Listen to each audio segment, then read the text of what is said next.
How would you, we'll go big picture first. Do you think this is a successful class? I do. I think every school that you look at is going to have its misses, right?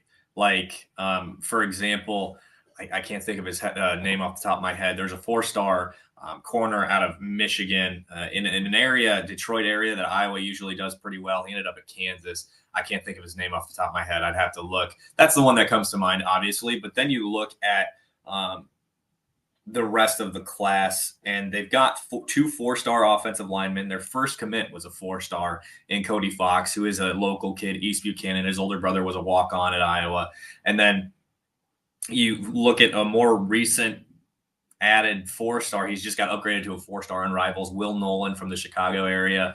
He'll probably play tackle at Iowa. Fox is going to play guard. But, I mean, comparatively to some of these other sites, Iowa has a few of the guys rated kind of low, but Rivals is a little bit more conservative on the ratings as opposed to some of these other sites that may occasionally just kind of hand out stars like candy.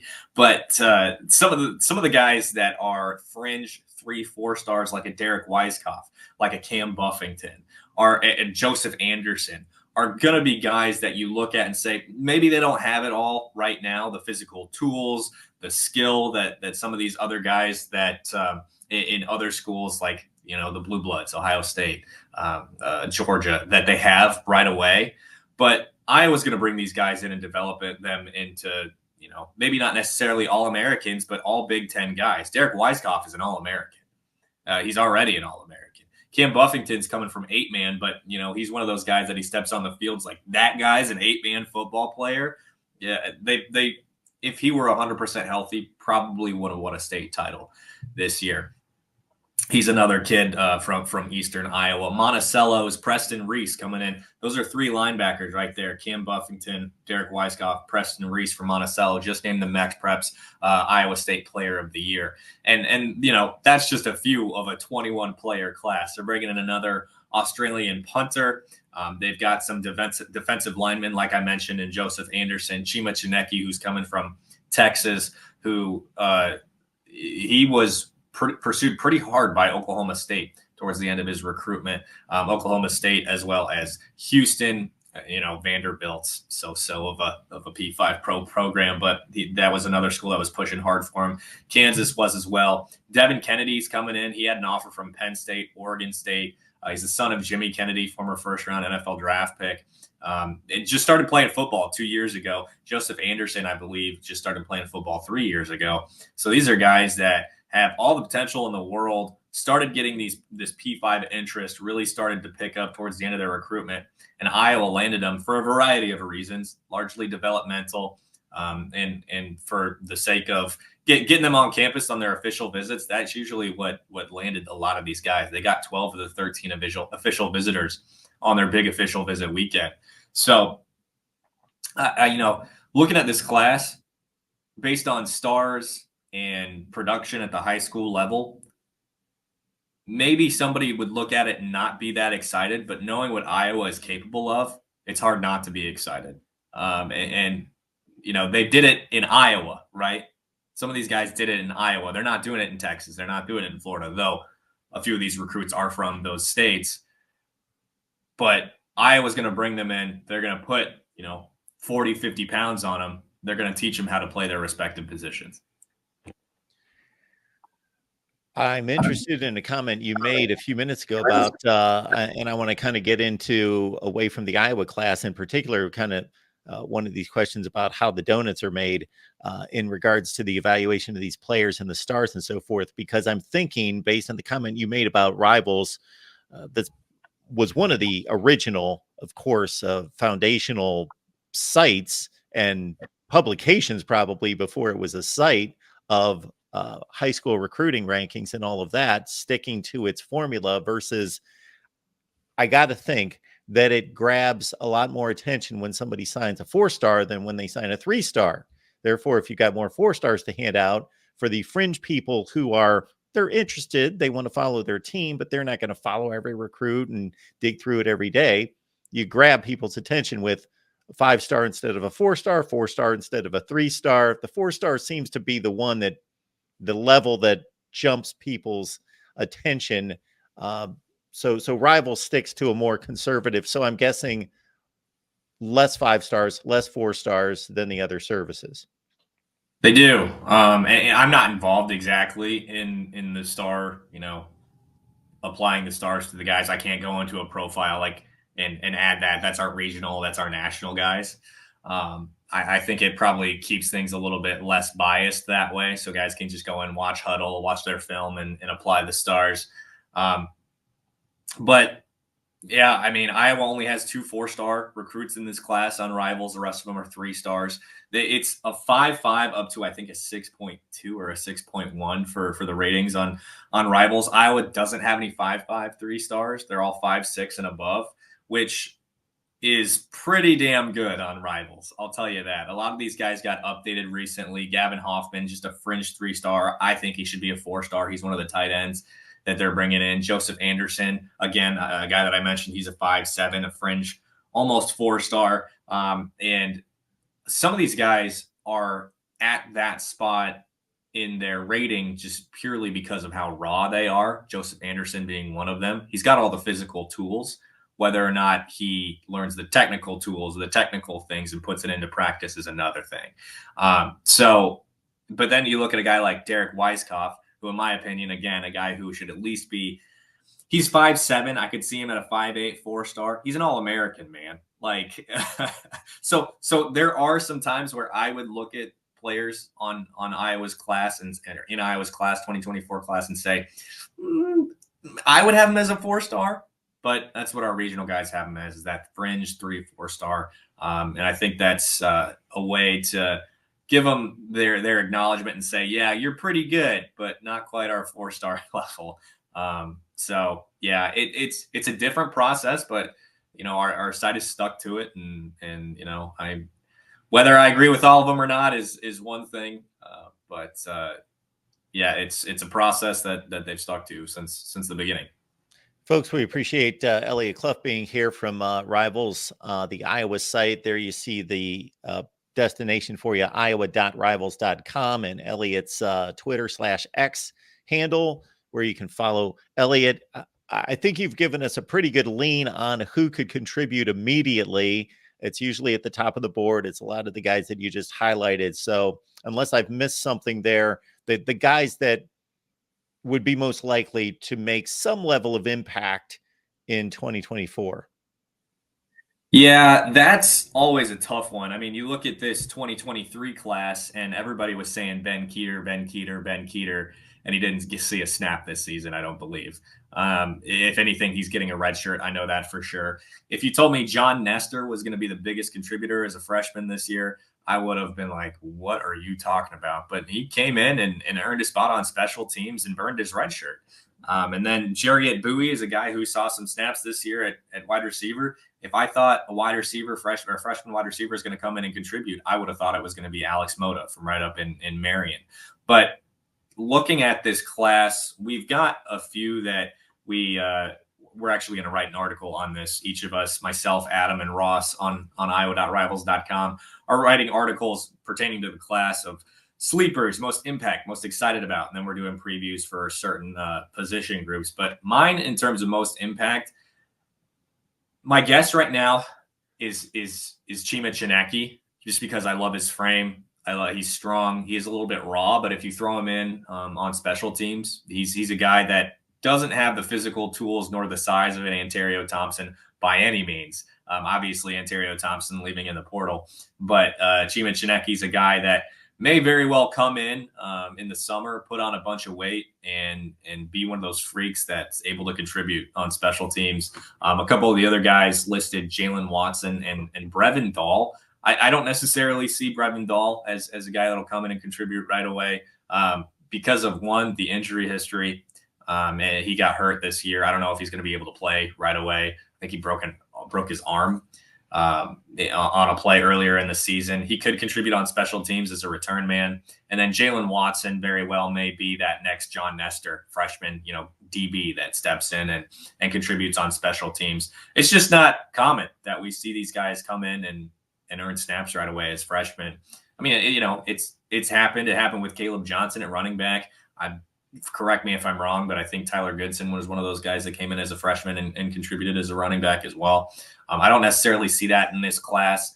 One, because Brevin Dahl has to put on size, and two, for Xavier Williams, who I want to see him work on his speed. He's more of a power, punch you in the mouth kind of running back, but and they're really deep at that running back spot too. You still got Caleb Johnson, Le'Shawn Williams, Jazz Patterson, and then you got the two freshmen in Kamari Moulton and Terrell Washington. So that one's always tough, especially with Iowa, just being a developmental school. That's kind of their MO. But those are the three names that we have to watch, and that'll be up within the next couple of days. You can check that out on iowa.rivals.com. More on the reasoning as to why we see those guys as potential impact guys.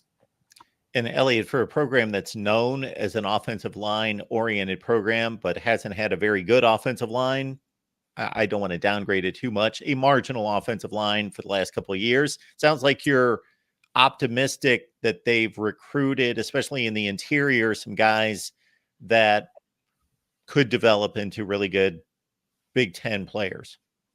Cody Fox, especially. He debuted as our number 73 ranked player in the 2024 class, committed super early, and then fell out of the top 250. That's kind of Rivals thing, too. If you don't commit right away, you rise, you rise, you rise. If you commit right away, you fall, you fall, you fall. That's just kind of the way it is. I mean, there's these guys in the spotlight, there's guys not in the spotlight, and that's the way it works. He's no longer in the top 250, which is just wrong in my opinion. I went and saw him at the state playoffs in Cedar Falls about a month ago ish, something like that, and dominant. He's their punter, actually, too. He was their punter at East Buchanan. I think he averaged like 35 yards per punt as a guard, which is kind of funny. But he's a four-star. Will Nolan's a four-star as well. Bodie McCaslin is coming in. He's another Chicago area kid who had offers from schools like Penn State, Kansas State. He was very close to leaning into Kansas because of familial connections. His dad is a former college football coach, now runs, I believe, an athletic training facility. And then there's Josh Janowski, another Chicago area kid who may very well be a Nick DeYoung type, where he comes in and he can play a variety of positions. I don't necessarily see Janowski as that high-level offensive lineman like I do with Cody Fox, Will Nolan, Bodie McCaslin, but he's a guy that could come in and contribute out of Lincoln Way East in Chicago. I'm a big fan, particularly of McCaslin. I think he's going to be a guy that can play tackle. But the higher the stars, it's Will Nolan and Cody Fox. I'm going to look here at McCaslin's offer list quickly because it was a long one. He had we don't have all the offers listed in terms of numbers, but we do have Colorado, Kansas State, Minnesota, Missouri, Nebraska, Penn State, Purdue, and that's it for big time offers. Also had interest from Notre Dame, Wisconsin, Iowa State, Illinois, and I'm sure some of those would have amounted to offers as well if he had stayed open. But he committed, I think, in the spring is when he committed as well. So he's a guy that I like. Looks a lot bigger with pads on than he does without pads. One of those guys, but I like him too, in addition to Cody Fox and to Will Nolan.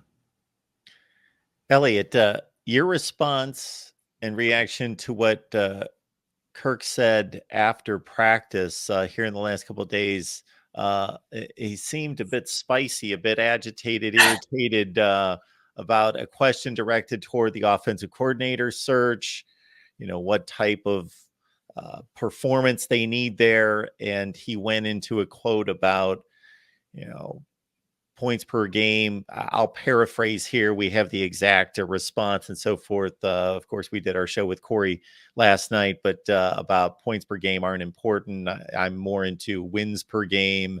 And that he directly went after USC. He was specific about, this is the school I'm talking about that is now they're going to pay attention to defense. And they've only people have paid so much attention to that particular coach because he scores a zillion points and He went through the whole thing. It's just a kind of funny that he would be that specific. Yeah, that might be because of some of the stupid national talking points of Phil Parker should go to USC.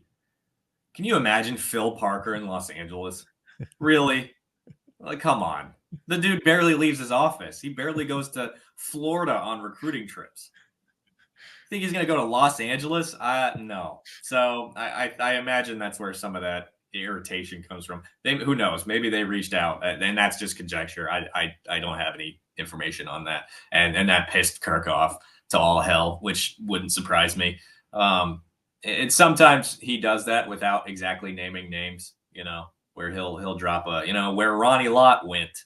Yeah. So. That's kind of, we get sassy Kirk from time to time where he gets like that, and then it's also, I think, a bit of an irritation given the fact that they won 10 games this year and USC won like 6 or 7 when they were supposed to be this God's gift to the earth. Caleb Williams definitely thinks that of himself, and pulls that. Can I swear? Of course you can swear. Okay. Yes. He pulls that bullshit, not talking to the media, drives me up the wall. So maybe Kirk gets a little bit of that too, and he felt the need to drop a little bit of sass on him. But yeah, can't say I'm exactly surprised. And I get it too. And just for the record, anyone who's a guest or caller on here, just don't want we just don't want streams of profanity. But we don't mind. We don't mind cussing on this show, as a lot of people believe to be untrue. But yeah, it doesn't bother any of us. So anyway, getting back to that, I get it too, because I'm not even connected to the program, and I get annoyed with, and I've talked to Corey about this, that I talk to outlets from all over the country, and what they know about Iowa, what Iowa's known for right now is that they can't score, and that their offense is so anemic, and the rest of it, and it's their own fault to a certain extent, but the entire product put together is a top 15 or 20 football team in America. And they're just not getting the credit for that and being known for that. Yeah. Yeah. I mean, when your offense is that bad and your defense is that good, I genuinely really do understand it. If I was still covering UNI like I was last year at this time, I'd be making the jokes from an FCS vantage point, Yeah. I truly get it. I really do. I am kind of, I don't want to say numb, maybe apathetic to it at this point. I mean, it's something that us as beat writers who cover the team, are around it consistently, can be frustrated by, or be one of those things that, amid all the cynicism, amid all the negativity, can just be like, okay, this is out of my control. I just gotta, that's the way it is. That's the way it's probably going to be with Kirk. And we'll see who he hires at this next with this OC position, but I can't imagine things are going to change too drastically with Kirk still being at the helm. Yeah, if they were winning all these games 45-42, football people would be picking on them for that side of the ball. But I think fans in general, and I'm not just talking about Iowa fans, I'm talking about fans across the nation, would be like, oh, that's a fun team. They're top 15 or 20. Man, if they had a defense, they'd be really good, but they don't. But they're a fun team. Look at what they're doing on offense, and they're winning 45-42 games, and they're 10-3 right now. They'd be a media darling, that's for sure. Yeah, they would be. Yeah. Yep. Elliot, appreciate you being here, and it's always good to see you. Thanks for the breakdown. Get caught up on everything, and I know this is a big day for you and everybody there at Rival, so I appreciate you taking the time. Oh, yeah. Thanks, Mark. Appreciate you having me.